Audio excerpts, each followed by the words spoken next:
Welcome to another episode of Digging In. I know it's been a couple of weeks since we've answered any questions, but with school starting back, things have been pretty chaotic. So I'm going to read a question that was asked by one of our viewers, and it relates to how much of the geologic column was deposited by the flood. Now, of course, we're looking at everything from a young Earth creationist viewpoint.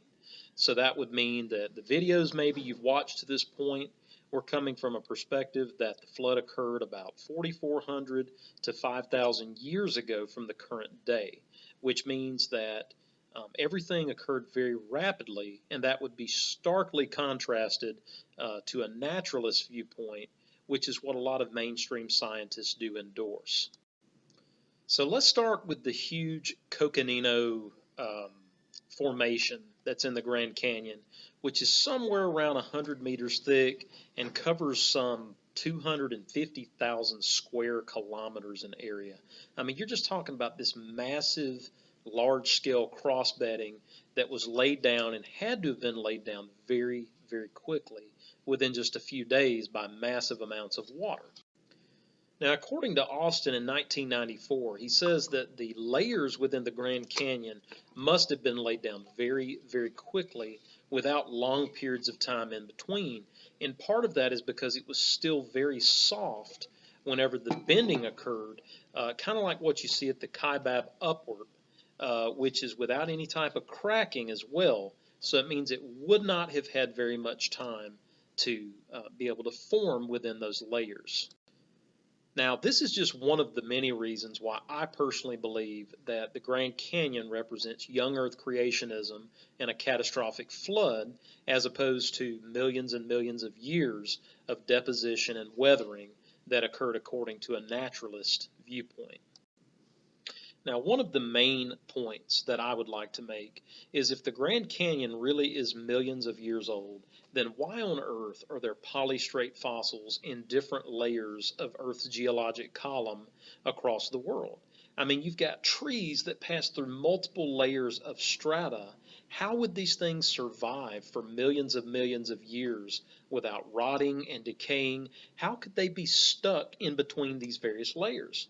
Well, from a young Earth creationism standpoint, that's quite easy to answer because it did not take a long time for those various layers to form, and those trees would not have had enough time from when they got stuck there to weather away and to decay as it would be required, because trees cannot exist for millions of years.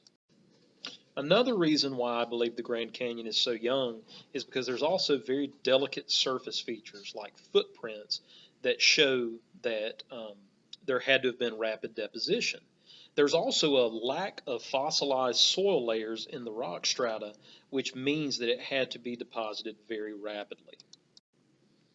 Another reason why I believe the Grand Canyon is so young is the fact that there's a lack of erosional features in the different rock layers, because otherwise that would mean that there was a lot of exposure to running water and wind and various types of natural occurrences that would have worn this down over a long period of time. But there's no channels that were formed as a result of the fact that there are no erosional marks. There's a lack of these types of marks.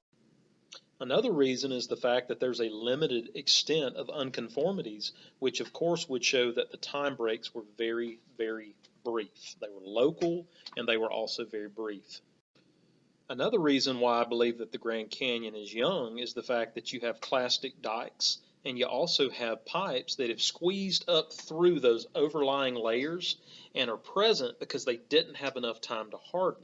If it would have taken millions of years, then you'd have had really hard fossilized layers or very hardened layers that would have had a lot of time to be exposed to deposition and things of that nature. Now, if you want to get into like actual fossils, you have some people that believe that you have things like starfish and jellyfish and brachiopods, and you've got all these different, what we call as creationists, living fossils, because there's so many of these things that should have died out a long time ago. Somebody that's coming with this idea that, all of these things lived millions and millions of years ago, like 530 million years ago. These things are still around, and they're still being formed today. There's no evidence of transitional forms. When people take these bones out of the dirt, They're putting their own interpretation based on their preconceived bias.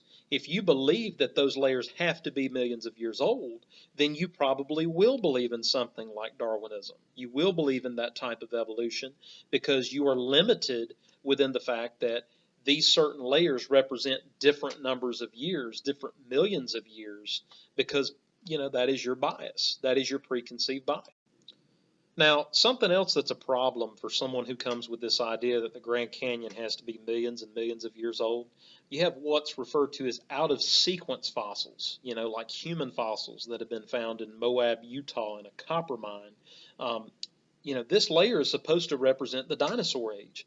And if dinosaurs supposedly went extinct 65 million years ago, and humans did not begin evolving until, 100,000 years ago, there's a big problem in that. If you're finding human fossils in places where dinosaurs are only, should have only existed.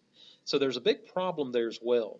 Now, I could go on and on about different reasons why the Grand Canyon does not have to be millions of years old, okay? But I think when people ask these types of questions and they say that creationists cannot come up with logical explanations for something, a landform like the Grand Canyon, most of the time their problem is not necessarily with science, it's with biblical authority. I never want to shut anybody out of being able to ask questions or being able to engage in dialogue with me.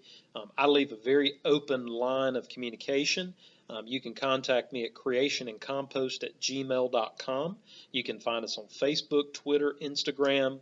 I recently disabled the comment section on the YouTube because, most of the work that I do, I'm using my work laptop in my personal time to be able to respond to comments. But because I'm using a work-related device, it doesn't allow me to make comments in that section. So I'm not running from any type of communication. I'll be happy to, post the dialogue between me and any viewer. But one challenge I would have to anybody that does question this and they want to engage in a debate, I welcome debate. And I'll tell you one thing that I would really love to see is I would love to see an unbeliever that would propose, maybe a set of questions. We could maybe start with one, and then we maybe could both make 10-minute videos discussing that topic. Or I could maybe start a topic, and then that person could make a subsequent video, and they could refute my points. And then I could have a follow-up video and so forth. And then that way, neither one of us is hiding behind a computer, because I'm not going to engage in back and forth insults. I mean, that's just not something I'm interested in doing. I have no problem engaging in, what I feel like is productive dialogue.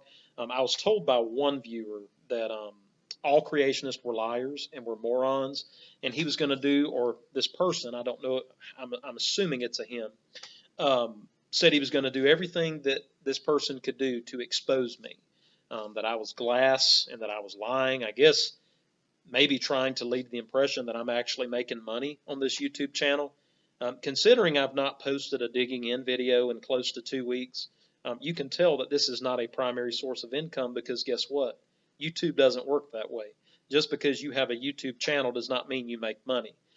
This channel exists because we want people to feel confident in the fact that Jesus Christ, the creator, sustainer, and savior of this universe, tells us everything that we need to understand from a practical standpoint in his word.